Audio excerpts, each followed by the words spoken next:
Anything with a nervous system has nervous fluid.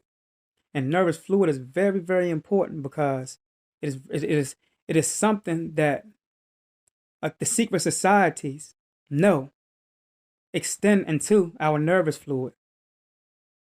And it's something that happens to our nervous fluid at night when we sleep.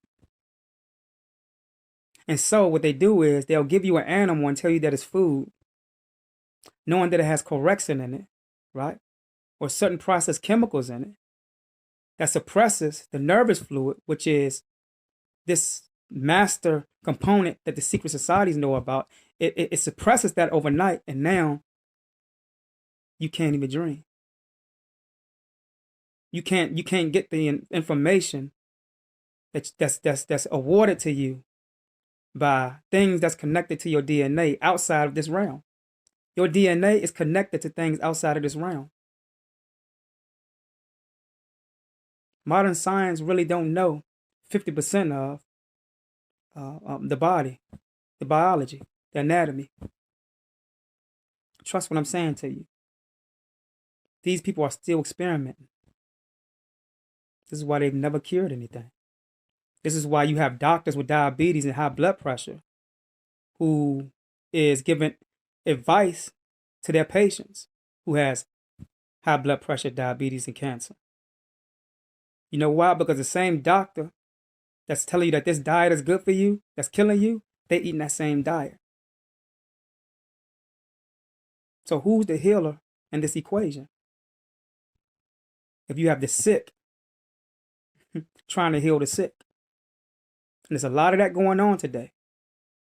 Because the biochemical structure of us is not meant to digest or take in animal flesh or any other blood. This is why certain people have blood transfusions, right? It's certain things that happen to them that you don't see right away. There are people on this earth who have extraterrestrial blood type that cannot be read by any medical facility instrument. Because in order for you to see it, right, you have to have a certain eye. When I say a certain eye, I'm talking about you have to be able to feel that person when they're doing certain things. And there's people around us who are sensitive to certain energies on this plane because their DNA or their blood personality is extraterrestrial. Let me give you another example. When somebody go into a coma and come out and they're no longer their self. This is another, you are now looking at the body being taken over by a personality that's in the blood, right? Because in the heart, there are chambers. There are many chambers in the heart with different personalities in it. And once your body is applied traumatic experiences to it, certain personalities awaken in those chambers and take over. And a lot of people don't understand that they have died before. People who are still here, who've been in comas and stuff like that, accidents, they've died before. It's just that the personality that they have now is different.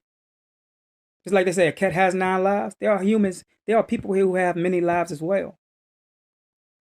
And you could tell by the way that they come out the coma, and they can do things that they couldn't do before they went to the coma. Or they are not allergic to certain things that they were allergic to before they went to the coma.